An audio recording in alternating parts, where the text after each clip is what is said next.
Subscribe करें और bell दबाएं ताकि कोई खबर रह न जाए।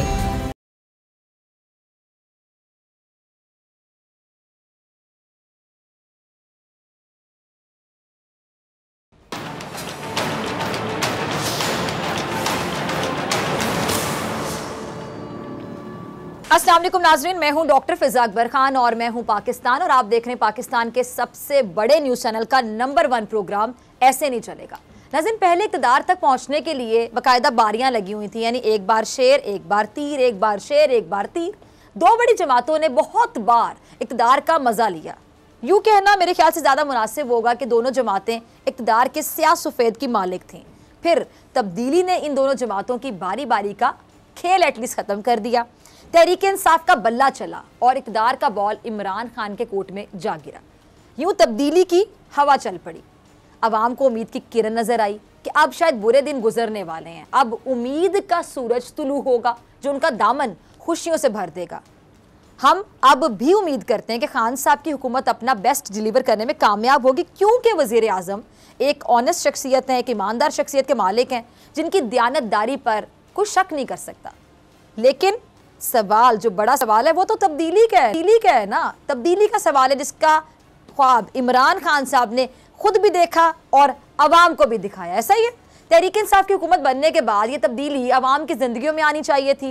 इनके वादों के मुताबिक PTI को इक़्तिदार मिला, लेकिन अवाम को तब्दीली का पता अभी तक नहीं मिल रहा।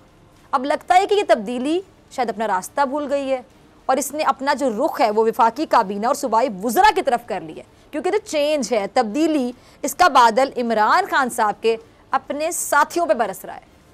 यहाँ ये बात भी दुरुस्त है कि हालात को देखकर उसके मुताबिक हिकमत अमली या स्ट्रैटेजी को तरतीब दिया जाए, लेकिन गैर ज़रूरी कदम नुकसानदेह ही साबित होता है।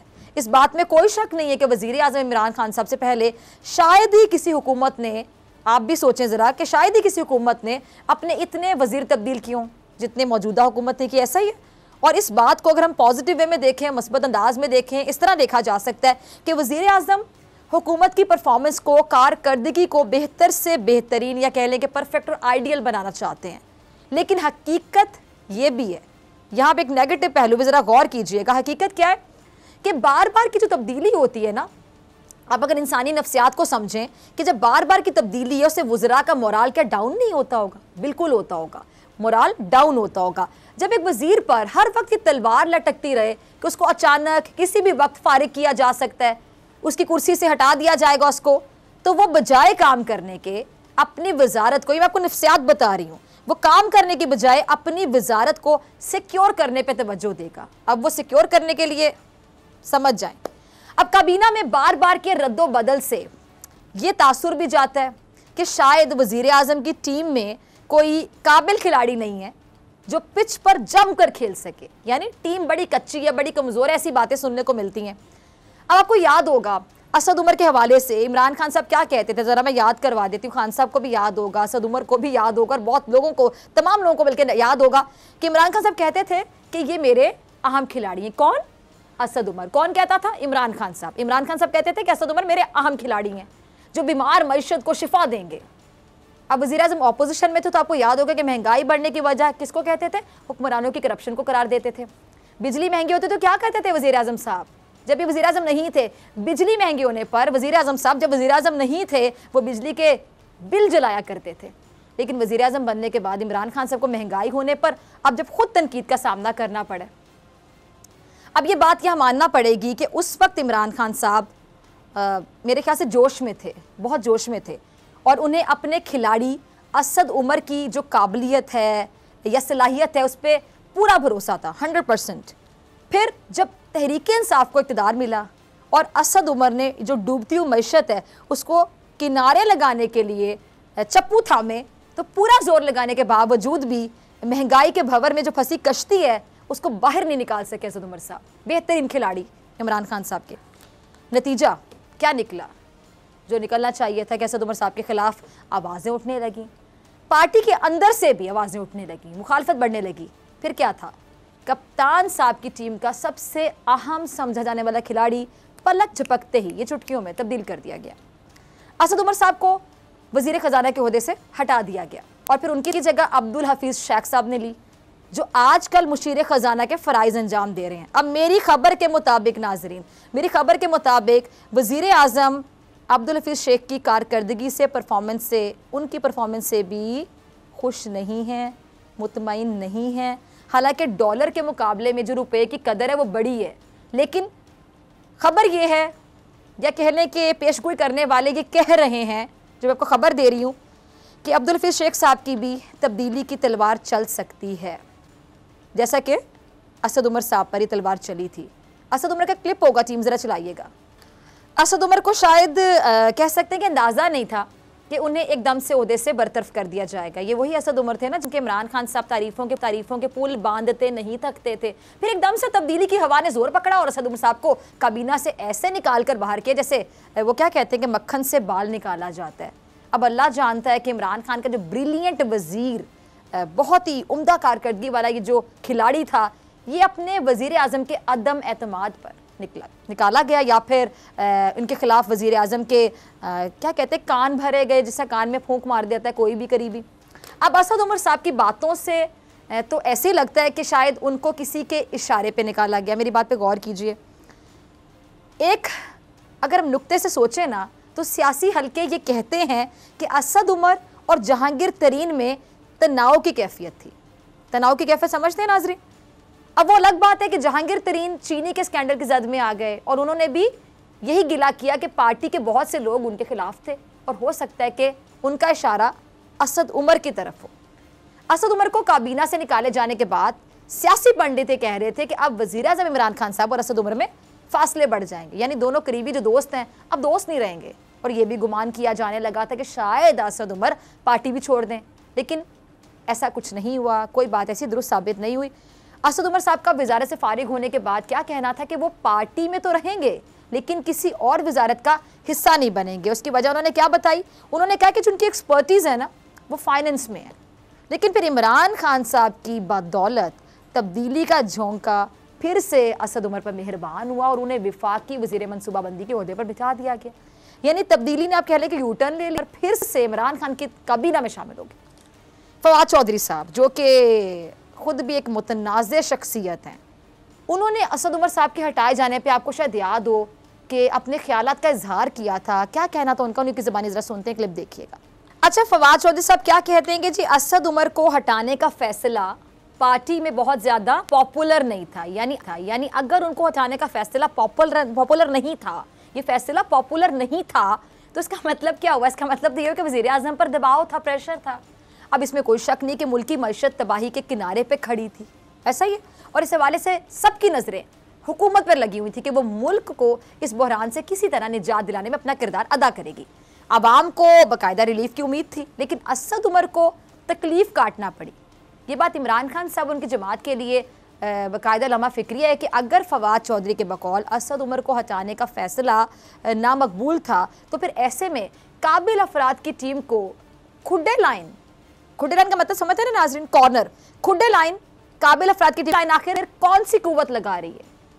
वज़रा पर तब्दीली के वार इस तरह से हो रहे हैं कि उनको खुद भी पता नहीं होता। अब देखें ना, अजीबो गरीब सी हैरानी वाली कैफियत कि उनको खुद नहीं पता होता कि अब वो इस वजारत से हटा दिए गए हैं, ये फैसला हो गया है।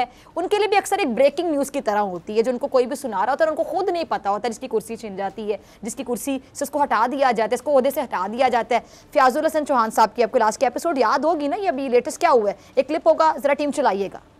अब आप देखिए कि फ़याज़ुल हसन चौहान से, वैसे हैरत वाली बात है ना, नाज़रीन हैरानी तो हुई थी मुझे भी सुन के जब इन्होंने बोला था। फ़याज़ुल हसन चौहान से साफ़ियों ने सवाल किया कि आपको वज़ारत इत्तलात से हटा दिया गया, तो वो हैरान हो गए, बाकायदा परेशान हो गए कि अच्छा मुझे नहीं पता।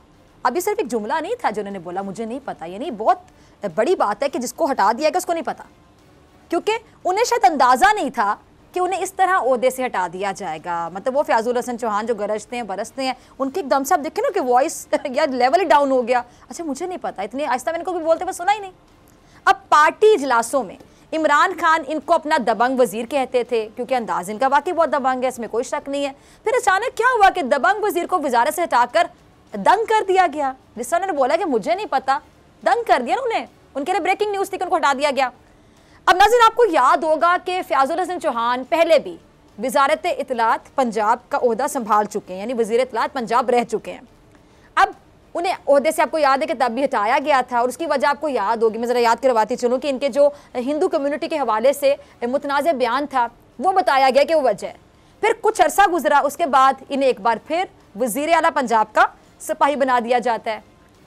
अब एक बार फिर से ये वज़ीर इत्तलात पंजाब बने और अपने स्टाइल में, जिसको दबंग स्टाइल कहा जाता है इनका स्टाइल, इन्होंने एक बार फिर से ऑपोजिशन के खिलाफ मोर्चा संभाल लिया। लेकिन देखते ही देखते तब्दीली ने इनकी वजारत को फिर से तब्दील कर दिया। अब इनको वज़ीर जेल खाना जात और हाउसिंग कॉलोनीज़ का कलमदान दिया गया है, और जो वज़ीर इत्तलात पंजाब है इसकी कुर्सी फिरदौस आशिक अवान साहबा के सुपुर्द कर दी गई है। फिरदौस आशिक अवान को पहले आपको याद होगा विफाक में मुशीर इत्तलात का कलमदान मिला था, लेकिन कुछ सरगोशियों ने उनसे उनका ओहदा छीन लिया था। वो कई अरसे मीडिया से भी आपने देखा कि आउट रहीं, लेकिन अब वो पंजाब की काबीना में बतौर मुशीर इत्तलात पंजाब अपने फ़राइज़ अंजाम दे रही हैं। अगर इनको दोबारा लाना ही था, एक सवाल है, अगर इनको दोबारा लाना ही था तो इनको विफाक में ही रहने देते, लेकिन ऐसा नहीं हुआ।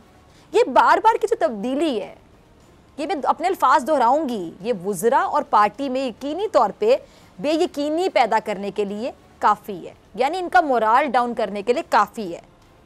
अवाम भी सोच रहे हैं कि बार बार काबीना में रद्दोबदल से मुल्क में तब्दीली आएगी, यानी ये तब्दीली थी जिसका नारा लगता था तब्दीली, यानी ये तब्दीली होगी कि आज एक चेहरे को हटा दिया, फिर दूसरे को हटा दिया, फिर तीसरे को हटा दिया, इसको उठा के यहाँ से यहाँ लगा दिया, उसको यहाँ से उठा के वहाँ लगा दिया, यानी ये तब्दीली थी। या तो हमें खुल के बता दिया जाए, अवाम भी परेशान ना हो कि अवाम तो अभी तक मुंतज़िर है ना कि तब्दीली कुछ और है। फवाद चौधरी जो कि पहले विफाकी वज़ीर इत्तलात थे, उन्हें भी एक लम्हे में वजारत से हाथ धोना पड़ा और उन्हें साइंस एंड टेक्नोलॉजी की वजारत दे दी गई। सियासी हल्के क्या कहते हैं, सियासी हल्कों के मुताबिक वज़ीर इत्तलात पर बहुत से वज़ीरों की नज़र थी, बहुत से वज़ीरों की नज़र थी। अब मीडिया रिपोर्ट्स क्या बताती है कि जो मौजूदा विफाकी वज़ीर इत्तलात है शिबली फराज, उनके बारे में भी क्या सराइयाँ बाकायदा कि वो भी अपनी वजारत से खुश नहीं, और हो सकता है कि अब फिर से वज़ीर इत्तलात कोई और हो, यानी माहौल तब्दील हो सकता है वजारत इत्तलात में। और शेख रशीद साहब को ये कलमदान मिल सकता है, शेख रशीद साहब को ये कलमदान मिल सकता है। अब कहने वाले ये भी कहते हैं कि शेख रशीद वज़ीर इत्तलात पहले से बनना चाहते थे, और उन्होंने बहुत बार मीडिया में आकर आपने देखा कि इस तासुर को ख़त्म करने की कोशिश भी की, लेकिन लगता ये कि फिर से तब्दीली का धुआं उठ रहा है जो फिर से किसी वज़ीर की वजारत तब्दील कर सकता है। ऐसे काबीना में बार बार तब्दीली ने वज़रा का तो मोराल डाउन किया ही होगा, लेकिन अवाम को भी घुमा के रख दिया, अवाम को कंफ्यूज कर दिया। अब अवाम की नज़रें इस बात पर लगी हुई कि कब ये तब्दीली पार्टी से निकलकर, काबीना से निकलकर वोटर तक पहुंचेगी।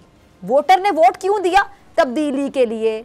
अब वो जो वोटर है, वो अवाम है, वो उस तब्दीली की मुंतज़िर है। सिर्फ ये तब्दीली देख देख के लोगों का गुजारा नहीं हो रहा कि आज इसको हटा दिया, उसको लगा दिया, उसको हटा दिया, इसको लगा दिया, इसको यहाँ से वहाँ कर दिया, उसको वहाँ से यहाँ कर दिया। अवाम मुंतज़िर है उस तब्दीली के जिसका ख्वाब दिखाकर अवाम से वोट लिया गया था कि उनकी ज़िंदगी में तब्दीली कब आएगी। अब ये जो तहरीक इंसाफ की हुकूमत है ना नाज़रीन, इससे अंदरूनी तब्दीली का सामना है, लेकिन इसके साथ साथ इस अंदरूनी और बैरूनी परेशानियों का भी पार्टी को सामना है, तहरीक इंसाफ की पार्टी को, हुकूमती जमात को। पहले बात कर लेते हैं अंदरूनी मामलात की। शाह महमूद कुरैशी साहब और जहांगीर तरीन का मामला अब मेरे ख्याल से किसी से ढका छुपा नहीं है। दोनों पार्टी के मजबूत और अहम सतून के तौर पे सामने आए, लेकिन जहांगीर तरीन साहब को चीनी स्कैंडल ले डूबा और उसके बाद फिर वज़ीर आज़म और उनके जो मजबूत रिश्ते अरबे लगना शुरू हो गई। अब शाह महमूद कुरैशी साहब और जहांगीर तरीन के दरमियान पार्टी इख्तियारात को लेकर एक सर्द जंग जारी थी, लेकिन दोनों हजरात बाकायदा इसका इनकार करते रहे। आपको पता होगा, एक क्लिप होगा टीम शाह महमूद कुरैशी साहब को और जहांगीर तरीन साहब का, जरा चलाइएगा। बड़े मजे की बात की मलिक साहब ने, क्या मामला जी कि इन दोनों में बड़ा चौधरी कौन है, तो फिर नाज़रीन कौन है इनमें बड़ा चौधरी? चले आगे बढ़ते हैं। हाथी के दांत कहते हैं जी दिखाने के और होते हैं और खाने के और होते हैं। यही इन दोनों रहनुमाओं के बयानात की हकीकत है। एक जुमले में अगर मैं बयान करूँ, ये दोनों हजरात कहते हैं कि हम एक हैं। ये सच है कि छोटे मोटे जो झगड़े होते हैं वो हर जमात में होते हैं, हर जमात में मुख्तलिफ नज़रिए के लोग होते हैं, हर जगह पे आइडियल माहौल नहीं होता, परफेक्ट नहीं होता कि एक ही सोच रहा है तो दूसरा भी वो सोचेगा, यानी एक ही सोचिए तो दूसरा उससे अग्री करेगा, आप उससे डिसअग्री कर सकते हैं। लेकिन जहांगीर तरीन साहब, शाह महमूद कुरैशी साहब ने जो कहा, हमने मान लिया, ऐसे थोड़े ना होता है। आप एक होने की बात कर रहे थे, अभी आपने सुने कि ये कह रहे थे हम एक हैं, लेकिन कहानी कुछ और है। कहानी ये नहीं बताती कि ये एक हैं। ये अगला क्लिप देखिएगा। सबके बारे में अगर मेरी राय आप पूछें, एक ये सीनियर सियासतदान है, नो डाउट इन इट, और बहुत नाप तोल कर बोलते हैं, लेकिन जब दिल में कहते हैं ना कि किसी के लिए मोहब्बत ही ना हो तो फिर नाप तोल में भी कमी बेशी हो जाती है। जब शाह महमूद कुरैशी ने जहांगीर तरीन का नाम लेकर कहा कि उनको किसी भी पार्टी सरगर्मी में हिस्सा नहीं लेना चाहिए क्योंकि उनके बकौल मुखालिफ इनको बात करने का मौका मिलता है कि एक नाअहल शख्स पार्टी इजलासों में शिरकत कैसे और क्यों कर रहे हैं। अब जवाब में जहांगीर तरीन साहब ने खामोश तो नहीं रहना था, उन्होंने एक ट्वीट दाग दिया जिसमें उन्होंने बाकायदा वाज़ेह अल्फाज में कह दिया कि मैं इमरान खान के अलावा किसी को जवाब दे नहीं हूँ। अब नाज़रीन, इन दोनों हजरात की लड़ाई की जो मुख्तसर कहानी है वो बताने का मकसद क्या है? वो ये कि यही तहरीक इंसाफ के दाएं और बाएं बाजू हो सकते थे, लेकिन एक बाजू पहले कट किया और दूसरा बाजू इस काबिल नहीं कि वो पार्टी संभाल सके। मेरे जुमले पे गौर करें। आपको याद होगा, चलो मैं याद करवाती हूँ कि खुद तहरीक इंसाफ से ये बाकायदा आवाज़ें उठना शुरू हो गई थी कि शाह महमूद कुरैशी इमरान खान को डबल क्रॉस करके, शाह महमूद कुरैशी साहब डायरेक्ट इमरान खान को डबल क्रॉस करके वज़ीर-ए-आज़म बनना चाहते हैं, जिस पर शाह महमूद कुरैशी साहब ने बहुत वजाहतें दी थी। आपको याद होगा कि इमरान खान मुत्तफ़िका वज़ीर-ए-आज़म है और इसमें कोई शक नहीं है। शाह महमूद कुरैशी साहब को ये वजाहतें आपने भी सोचा होगा कि क्यों देना पड़ती हैं, क्यों कि वो वज़ीर-ए-आज़म बनने के उम्मीदवार नहीं है, क्यों देनी पड़ती हैं? इसमें जुमले पे ज़रा गौर कीजिएगा। ये कहा जा सकता है कि काबीना में बार बार की तो तब्दीली है, इसके अलावा तहरीक इंसाफ में अंदरूनी झगड़े बाकायदा मौजूद हैं। इमरान खान, जहांगीर तरीन और शाह महमूद कुरैशी के इख्तलाफात से सख्त परेशानी का शिकार रहे, सख्त परेशानी का। वज़ीरों की तब्दीली और पार्टी में इक़्तिदार की जो रस्साकशी भी हुकूमत के डिलीवर करने में एक बहुत बड़ी रुकावट बन रही है, ये हकीकत है। और इमरान खान साहब की जमात को सिर्फ इन दो अनासिर से ही खतरा नहीं है, बल्कि उन्हें एक खतरा जो है वो क्या है कि अंदरूनी खतरा, कि एक एक करके इमरान खान के जो इत्तेहादी हैं ना वो भी उनसे नाराज़ हो रहे हैं और अफोर्ड नहीं कर सकती ये हुकूमत कि इनके इत्तेहादी इनसे नाराज़ हों। पहले अख्तर मेंगल ने खुद को विफाक के सर्कल से निकाला और अब मुस्लिम लीग काफ भी बाकायदा पर तोल रही है। तारिक बशीर चीमा का क्लिप होगा, टीम ज़रा चलाइएगा। तारिक बशीर चीमा साहब बहुत शुक्रिया। ये बताइए कि शिकायत क्या है आपको इमरान खान साहब से? पहले भी इस तरह हुआ, अब भी कि उन्होंने इत्तेहादियों को बुलाया है, इस वक्त उनको बड़ी ज़रूरत है इत्तेहादियों की, लेकिन आप फिर नहीं गए, काफ लीग फिर नहीं गई, जबकि स्पीकर पंजाब असम्बली परवेज़ इलाही साहब हैं, अहम तरीन पोस्ट है पंजाब में ये, तो फिर शिकायत क्या है? ये तो हुकूमत के सोचने की बात है भाई। अगर आपकी बात को दुरुस्त मान लिया जाए कि वफाक में या पंजाब में हमारे वोटों की वजह से या इत्तेहादियों के वोटों की वजह से हुकूमत कायम है, तो फिर तो ये ज्यादा जिम्मेदारी बनती है हुकूमत की कि वो ये दिल से सोचें कि इस जमात ने आज तक इस हद तक एजिटेट नहीं किया कि हमारी हुकूमत को खतरा हो, तो हम इनके ग्रीवेंसेस को एड्रेस करें, जो इनके तहफ़्फ़ुज़ात हैं उनको दूर करें। अगर हम इस हद तक नहीं गए आज तक और इस हद तक नहीं जाना कि हम इनसे अलहदा हों या इनकी हुकूमत को कोई खतरा हो। जी, तो देखा आपने कि वज़ीर-ए-आज़म ने तमाम इत्तेहादी जमातों के लिए ज़ोहराने का एहतमाम किया। जिनको नहीं पता ज़रा मैं दोबारा याद करवा दूं, जब ज़ोहराने का एहतमाम किया गया उसमें इत्तेहादी जमातों ने शिरकत की, लेकिन मुस्लिम लीग काफ ने वज़ीर-ए-आज़म इमरान खान साहब को शुक्रिया के साथ ये पैगाम पहुँचाया कि वो ज़ोहराने का हिस्सा नहीं बनेंगे। अब जाहिर सी बात है कि मुस्लिम लीग काफ इस वक्त हुकूमती जमात जो है, हुक्मरान जमात जो है, उसके लिए बाकायदा एक बैकबोन की हैसियत रखती है। बैकबोन का मतलब समझ है ना नाज़रीन, बैकबोन की हैसियत रखती है। और काफ लीग ने ज़ोहराने में शिरकत नहीं की, जिसका एक ही मतलब है, दूसरा को मतलब नहीं निकलता, एक ही मतलब है कि मुस्लिम लीग काफ तहरीक इंसाफ से खुश नहीं है, मुतमईन नहीं है, एक जुमले में खुश नहीं है। अब मुनीस इलाही ने एक ट्वीट भी किया था और उन्होंने यहाँ तक कह दिया था कि जो हमारा इत्तेहाद है वो हुकूमत के साथ सिर्फ वोट की हद तक है, हमारे मुआहदे में हुकूमत का खाना खाना शामिल नहीं है। अब ये छोटा जुमला नहीं, अगर देखा जाए तो बड़ा जुमला है। अब नाज़रीन आप अपनी टीवी स्क्रीन पर भी ज़रा टीम चलाइएगा, ये ट्वीट देख सकते हैं। मुस्लिम लीग काफ के मुताबिक तहरीक इंसाफ उनके मसाइल पर बात नहीं कर रही और ना ही उनके हल की तरफ कोई तवज्जो दे रही, यानी सीरियस नहीं ले रहे उनकी बात को। मुस्लिम लीग काफ और इमरान खान में मुनीस इलाही की वजारत देने के मामले पर भी इख्तलाफात हैं कि उनको वजारत देनी है या नहीं, इस पर इख्तलाफात हैं। वज़ीर-ए-आज़म को लगता है कि मुनीस इलाही वजारत के मेयार पर, स्टैंडर्ड पर पूरा नहीं उतरते, उन पर करप्शन इल्ज़ामात हैं। शायद यही वजह है कि मुनीस इलाही ने ट्वीट के ज़रिए अपनी नाराज़गी का इजहार किया। और इसमें भी कोई शक नहीं कि मुस्लिम लीग काफ ने अब तक हर तरह की कानून साजी में वोट देकर हुकूमत की लाज रखी है, जिसको कहते हैं लाज रखना, वो ये लफ्ज़ वाकई यहाँ पे फिट आता है कि लाज रखी है बाकायदा हुकूमत की। और मुस्लिम लीग काफ का मौकिफ साफ साफ वाज़ेह कि ये हुकूमत पर डिपेंड करता है कि वो हमारे साथ चलना चाहती है या नहीं चलना चाहती। हुकूमत गिराने के हवाले से भी चीमा साहब से पूछा गया तो उन्होंने क्या कहा कि ये भी हुकूमत पर डिपेंड करता है। अब नाज़रीन, तमाम जो पहलू हैं इसका जायजा लेने के बाद ये कहा जा सकता है कि तहरीक-ए-इंसाफ की हुकूमत को अब तक 3 बड़े खतरों का सामना है। 3, वज़ीरों की तब्दीली पर कंट्रोल वज़ीर आज़म के हाथ में। पहला कि वज़ीर आज़म की जो वज़रा की जो तब्दीली है ना, उसका कंट्रोल जो है वो वज़ीर आज़म के अपने हाथ में है। दूसरा, अंदरूनी इख्तलाफात हैं जिनको हल किया जा सकता है, ये भी खान साहब के हाथ में। लेकिन अगर अपने इत्तेहादियों को इसी तरह से नाराज़ रखा गया तो फिर हुकूमत के मामलात बहुत मुश्किल में पड़ सकते हैं, बहुत मुश्किल में पड़ सकते हैं। और इन सब का इन्हिसार इमरान खान साहब पर है। अब देखते हैं कि वो इन तमाम जो ख़तरात हैं, जो 3 बड़े ख़तरात मैंने आपको बताए, इनका मुकाबला किस तरह से करते हैं, क्योंकि हिकमत अमली और स्ट्रैटेजी बहुत बड़ी चीज़ होती है। और तब्दीली का सफ़र अगर चलाना है तो जिस तरह ये चल रहा है इन ख़तरात के साथ, ऐसे तो नहीं चल सकते। मिलते हैं ब्रेक के बाद।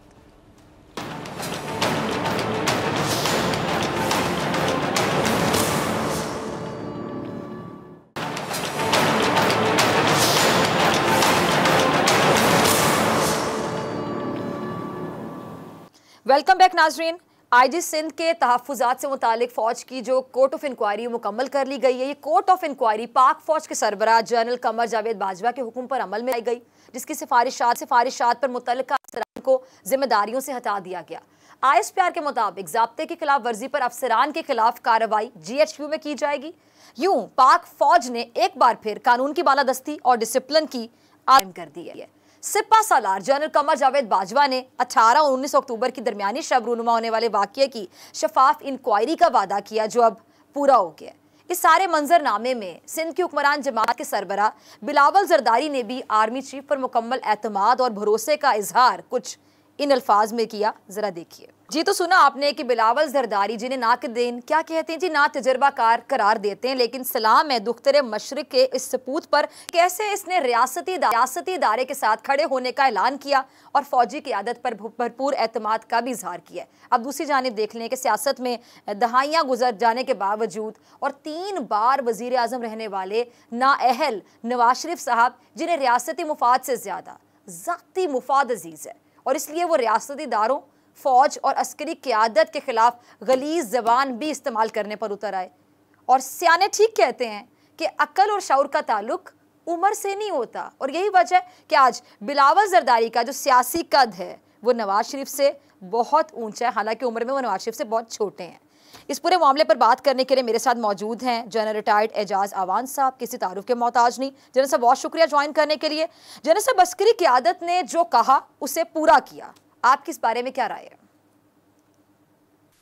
जी देखें, जो चेयरमैन बिलावल भुट्टो ने रिक्वेस्ट की थी आर्मी चीफ से और जनरल फैज़ से कि आप इसकी इंक्वायरी करवाएं, जो भी वाक़या पेश आया है और जिस तरह आईजी सिंध के ग्रीवेंसेस सामने आई थी उस पर इंक्वायरी के लिए कहा गया, तो पाकिस्तान आर्मी ने हमेशा की तरह एक गैर जानिबदार और प्रॉम्प्ट इंक्वायरी की। बिल्कुल चंद दिनों में उसका रिज़ल्ट सामने आ गया और आज 2 ब्रिगेडर्स को और 2 और ऑफिसर्स को अपनी ड्यूटी से बर्खास्त कर दिया गया और अब उन्हें GHQ बुलाकर उनके खिलाफ मज़ीद कानूनी कार्रवाई का आगाज़ कर दिया गया है।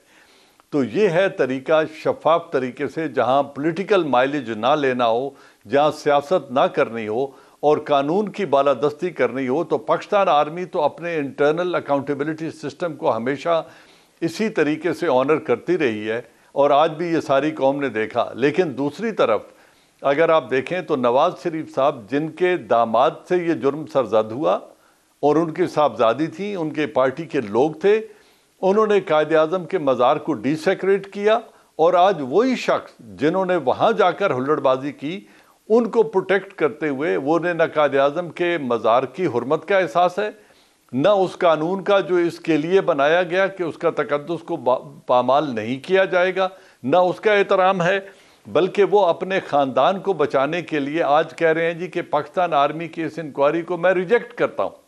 तो एक तरफ ये रवैया है, एक तरफ जैसे आप अपने इंट्रो में अभी कह रही थी कि बिलावल भुट्टो जरदारी ने बड़ी पॉलिटिकल मैच्योरिटी का मुजाहरा करते हुए एक ज़िम्मेदाराना स्टेटमेंट दी है कि मेरी रिक्वेस्ट को ऑनर करते हुए आर्मी ने ये एक अच्छा कदम उठाया है। तो अब ये है तरीका दोनों पार्टियों का इसको देखने का। इसी तरह पीडीएम के जो तर्जमान हैं वो कह रहे हैं हम इस इंक्वायरी पर पूरा एतमाद रखते हैं। नवाज शरीफ साहब इंग्लैंड बैठ के कह रहे हैं कि मैं उसको सिरे से रिजेक्ट करता हूँ। तो ये है वो बयानिए का तजाद, ये है वो अपना पर्सनल पॉलिटिकल एजेंडा जिसको नवाज शरीफ साहब एडवांस करना चाहते हैं। और अगर आपके पास वक्त हो जी जी प्लीज़, तो आज एक प्रोग्राम में मोहम्मद जुबैर साहब जो फॉर्मर गवर्नर हैं सिंध के, वो फरमा रहे थे कि हमने जो इल्ज़ाम आईएसआई और आर्मी के ऊपर हम लगा रहे हैं या इलेक्शन को जो रिग करने का, इसके कोई शवाहिद नहीं हुआ करते, और अगर शवाहिद नहीं हैं तो वो फिर अदारों की इज्जत क्यों उछाल रहे हैं, क्यों अदारों को मुतनाज़ा बनाने की कोशिश कर रहे हैं, क्यों अदारों के सरबराह और सबॉर्डिनेट्स के दरमियान तफरीक डालने की कोशिश कर रहे हैं।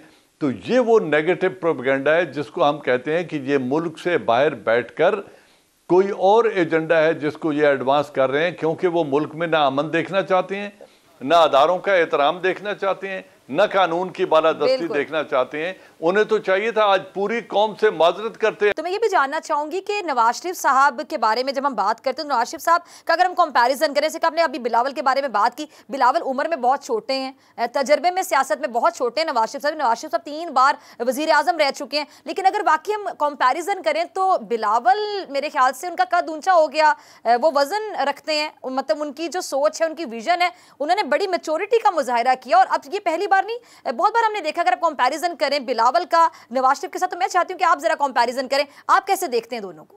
देखिए, नवाज शरीफ को इस कौम ने 3 दफ़ा इज्जत दी और इस मुल्क का वजीर आज़म बनाया, लेकिन वो अपनी सोच की वजह से, मनफी सोच की वजह से, एक दफ़ा उन्हें अदालत ने घर भेज दिया, एक दफ़ा उनके प्रेसिडेंट ने उस वक्त इनको घर भेज दिया, उसके साथ इनके झगड़ा शुरू हो गया। फिर इन्होंने 6 आर्मी चीफ बनाए और 6 के साथ इनके इख्तलाफात हो गए।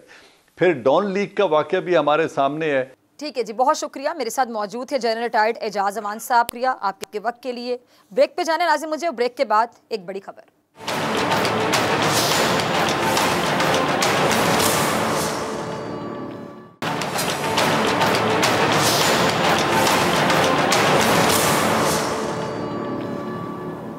जी नाजरीन, एक और मुल्जिम नैब की गिरफ्त से निकलने में कामयाब, और कमज़ोर प्रोसिक्यूशन कह लें से, या फिर हम कहें कि नाकिस तहकीकात हैं। मीडिया फ़रौन मीर शकील रहमान की ज़मानत पर रिहाई हो गई है। अब अगर देखा जाए तो कोई ख़ास फ़र्क भी नहीं है, क्योंकि मीडिया फ़रौन मीर शकील रहमान ने बीमारी का बहाना बनाकर रिमांड का जो ज़्यादातर वक्त है ना नाजरीन, वो सर्विसेज हॉस्पिटल में तमाम तर आसाइशों के साथ गुजारा है। गैर कानूनी तौर पर प्लॉट्स अपने नाम कराने के केस में मीडिया फ़रौन अब ज़मानत पर है। अच्छा, यहाँ मैं ये भी ज़रा वाज़ेह कर दूँ कि केस अभी ख़त्म नहीं हुआ, मीर शकील अभी भी मुल्ज़िम है। कौमी ख़जाने को करोड़ों रुपए का नुकसान पहुँचाने के जुर्म से अभी इन्हें क्लीन चिट नहीं मिली है। सुप्रीम कोर्ट में काबिल एहतराम जजेस के सामने नैब की प्रोसिक्यूशन टीम मीडिया फ़रौन मीर शकील रहमान की हिरासत का जवाज़ साबित नहीं कर सकी।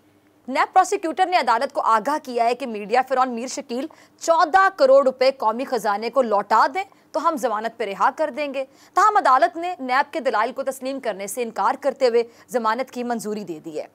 अब नाज़रीन, नैब की कमज़ोर प्रोसिक्यूशन ने एक बार फिर कौम के एक मुजरिम को आज़ाद फ़ज़ा में सांस लेने की सहूलत फराहम कर दी है।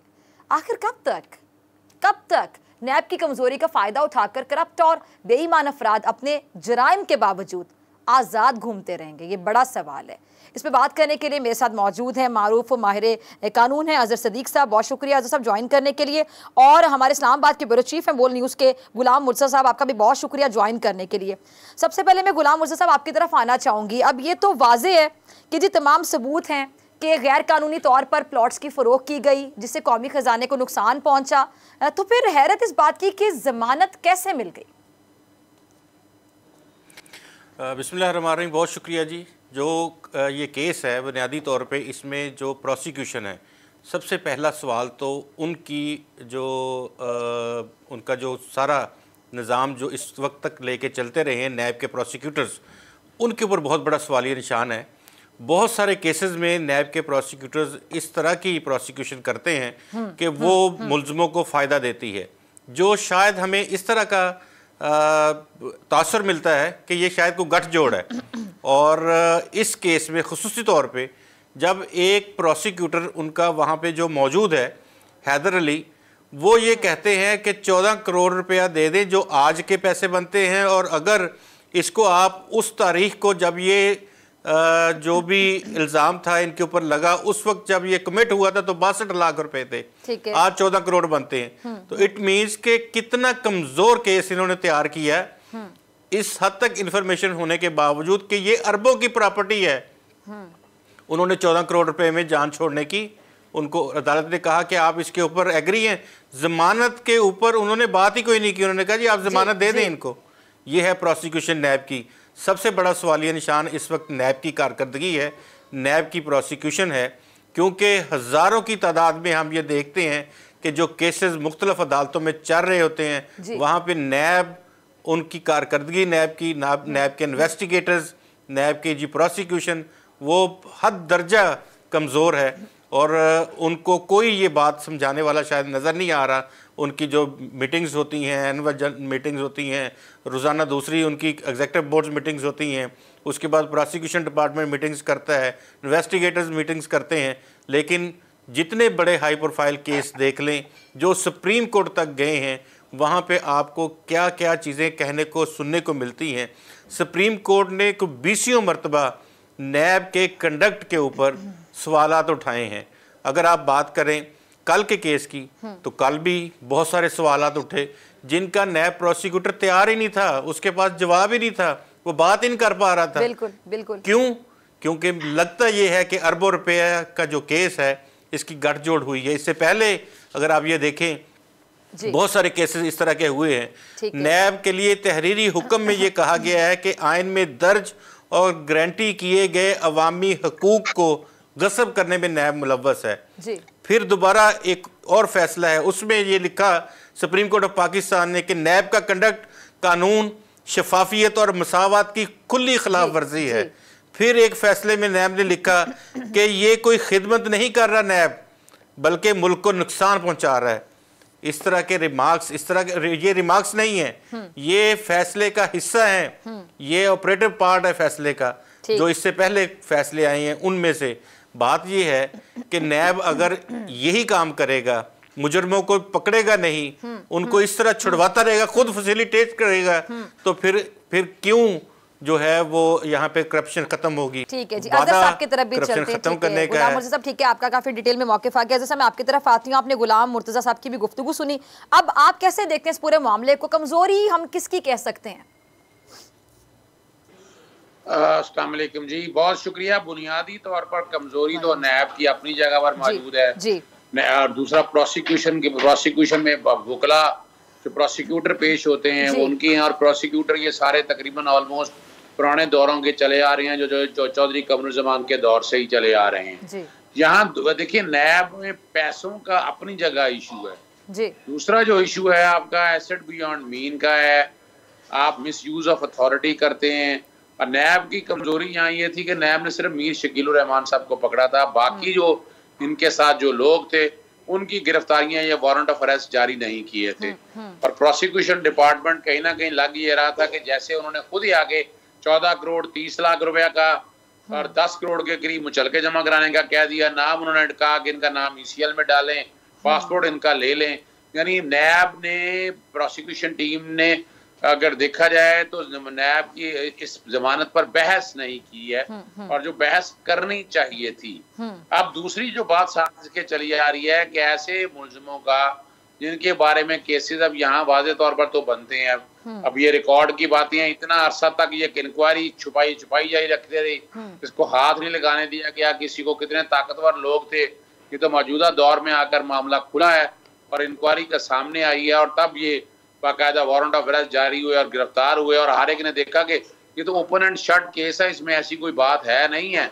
और इसमें सजा अगर ट्रायल चलता है, अगर देखिए अभी तक तो ट्रायल चलने नहीं दे रहे, कि यहाँ बैठकर फौरी तौर पर जो करने वाला काम है कि फर्द जुर्म आयद करने की कार्रवाई, नकलें तकसीम हो, फर्द जुर्म आयद हो, शहादतें इकट्ठी जाए और ट्रायल डे टू डे चले, ताकि अगर मुलजिम है वाकई शातिर है, उसने काम किया तो उसको सजा हो जाएगी, अगर बेगुनाह है तो बरी हो जाएगा। लेकिन ऐसा लगता नहीं है कि यहाँ ट्रायल जो है डे टू डे चलने की कोशिश होगी। ठीक है जी। गुलाम मुर्तज़ा साहब आपकी तरफ आना चाहूंगी। अब एक और चीज़ आप देखें कि दौराने हिरासत आपने देखा मुर्तज़ा साहब के सर्विसेज हॉस्पिटल में जो गुजरे रोज़ो शब थे इनके, वो भी आपके सामने हैं। तो क्या अब हम ये कह सकते हैं कि सवाल अब उठता है ना कि क्या ये जो जेलें हैं या हवालात हैं ये सिर्फ कमज़ोर के लिए या गरीबों के लिए? बिल्कुल आपकी बात दुरुस्त है, और ये सवाल पूछा जाना चाहिए नैब से कि किस तरह से वो बीमार हुए और सर्विसेज हॉस्पिटल में वो अपनी तमाम वो लाइफ और वो तमाम एक्टिविटीज़ जो आम रोज़मर्रा ज़िंदगी में वो कर रहे थे वो वहाँ से चला रहे थे। हर तरह की सहूलत उन्हें मैसर थी, हर तरह के खाने उनको मिल रहे थे। वो वहाँ पे ऐसे थे जैसे अपनी रिहाइश से भी ज़्यादा लग्जूरियस जो लाइफ है वो वहाँ गुजार रहे हैं। तो इसका भी कोई ज़िम्मेदार है, इन बिटवीन इसी सिस्टम के वो लोग ज़िम्मेदार होंगे। और क्या उन्होंने उस वक्त भी इस तरह की कोई एक्ट किया कि उनको हॉस्पिटलाइज से बाहर ले आते? आज वो बिल्कुल ठीक ठाक हैं।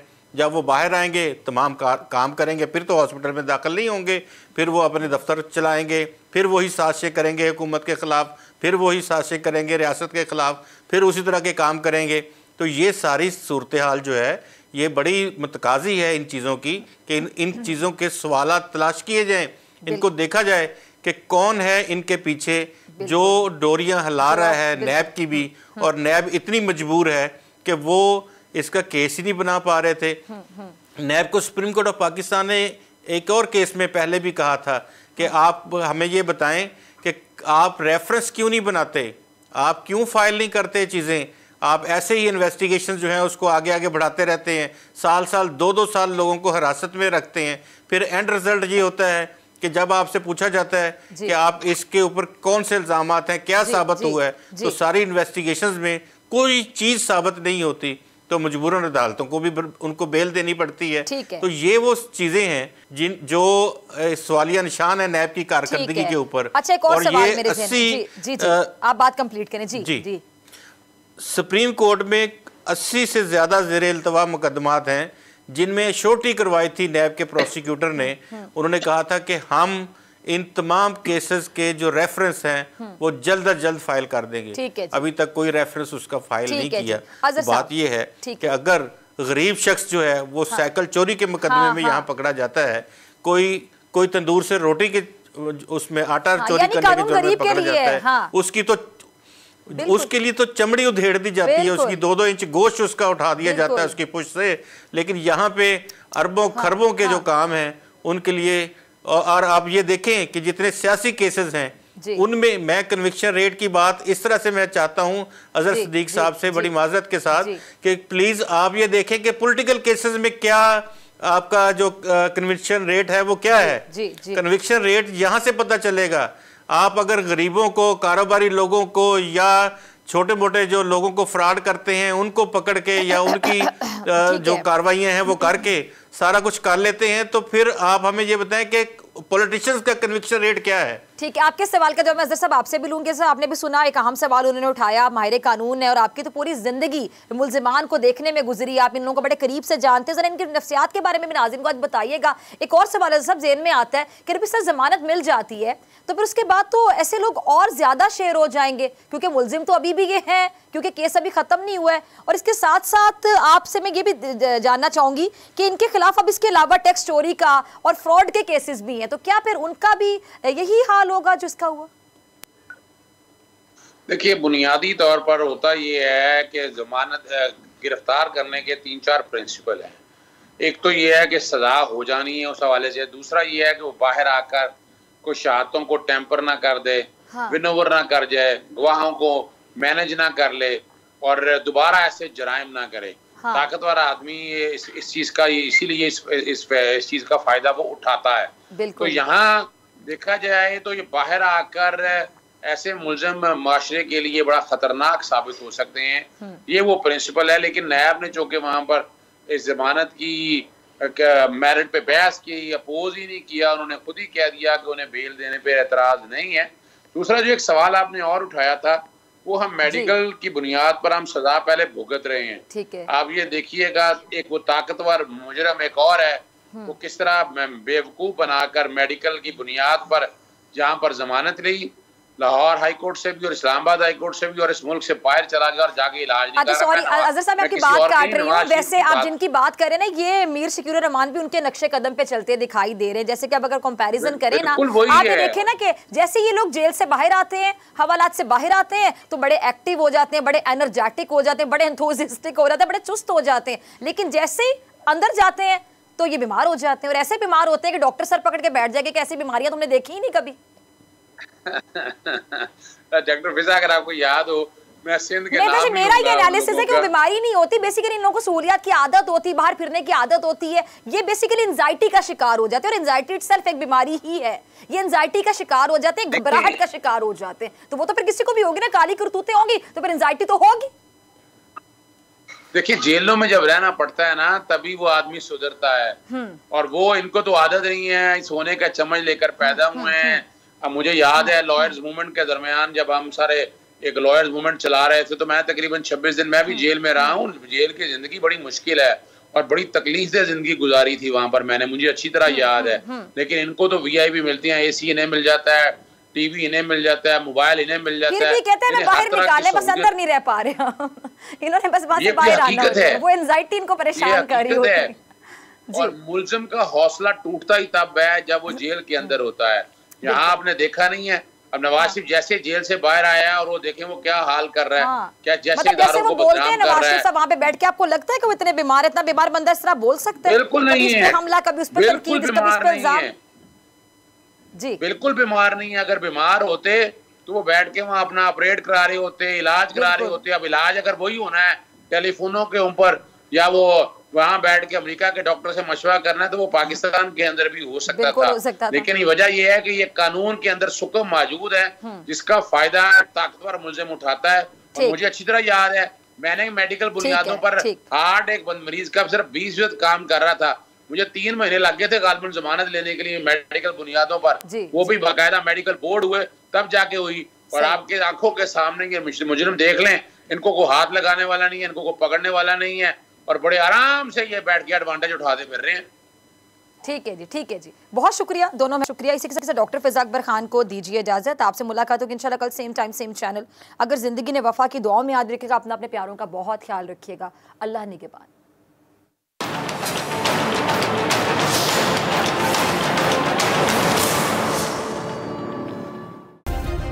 सब्सक्राइब करें और बेल दबाएं ताकि कोई खबर रह न जाए।